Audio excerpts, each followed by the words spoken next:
let's focus a bit on Titan. We've heard that conference call. We'll speak with the management shortly as well, and we'll get their view on it. But the growth in the jewelry business has been exceptional, aided by smart marketing and exchange programs as well.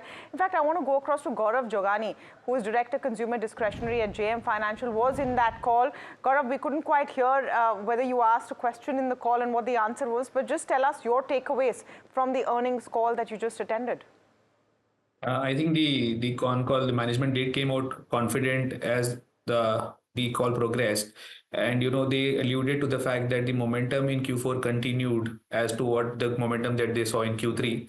However, they gave a cautionary statement, that given there was high gold price volatility in the month of January, so this should not be extrapolated. But our sense is that given the high gold prices usually benefit the gold companies, so Q4 should also see the similar momentum what Q3 has seen. Okay, what would be your assessment on the jewelry business margins? I think those were a little softer than expected, and if gold prices do not continue at this clip, which seems to be responsible for some of the good results we've seen for Titan, how are you looking at this company and the stock for next quarter and for the FY? Sure. So first, addressing the concerns on the margins, I think if you look at the absolute EBIT growth for the India business, it has grown by 34%. I think that itself is a very good number. There was some expectation that the margin contraction could be a bit more versus what they have delivered. But I would say the Titan's management has managed that really well. Q4 typically is a better margin quarter because of the studded activation that we see. So don't see really incremental concerns on the margin front. Now, to answer your second question, given that the gold prices are being where they are, if you look at Q3 as well, the gold prices were up 65% on a YOY basis. And Q4 also, we are seeing till now that the prices are up by 80%. So while, the grammage growth definitely could be lower, but if you look at the overall revenue growth rates, we expect similar numbers to what has been delivered in Q3. I'm just wondering what you think of the volume metrics, because not just for Titan, the question is for the jewelry space as a whole. Of course, they've benefited from that huge upswing in gold prices, so the revenue uptick is obviously visible. But what about the volume picture? What, according to you, would you be comfortable with? See, I think it would be wrong to look at the volume per se, because people generally, when they go shopping for jewelry, keep a budget in mind.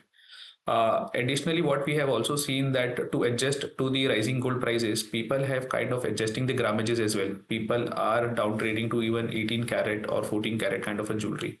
So it's the ticket size that matters. And Titan has also alluded in their call that, they saw average transaction value of around 1.9 lakhs, which is the highest that they have seen ever.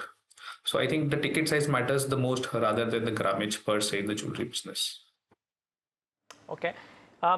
Gaurav, just trying to understand the commentary from so many of these disparate consumer-facing businesses have largely been strong. Maybe it's the GST cuts, maybe something else. But we know that valuations, while they were steady, did not crack too much, right? So where is it that, based on the results and the commentary that you've heard thus far, and mixing in the valuation metrics that each of these companies may be trading at, do you find the best bang for the buck possible? You may have answered it for a specific bucket, but I'm actually including the larger cohort of consumer and consumer discretionary stocks here. So I think what I could allude is the footwear and the QSR space are the two spaces where we have seen the commentary incrementally improving versus what we have seen so far in Q2. Q3 in that sense has been better, and the January commentary for some of these guys have also been better. So these are the two spaces where we have seen the valuations also correcting meaningfully over the last 1.5 years, as well as the earning cuts have also kind of seems to have bottomed out. So I think these two sectors largely would be pick on.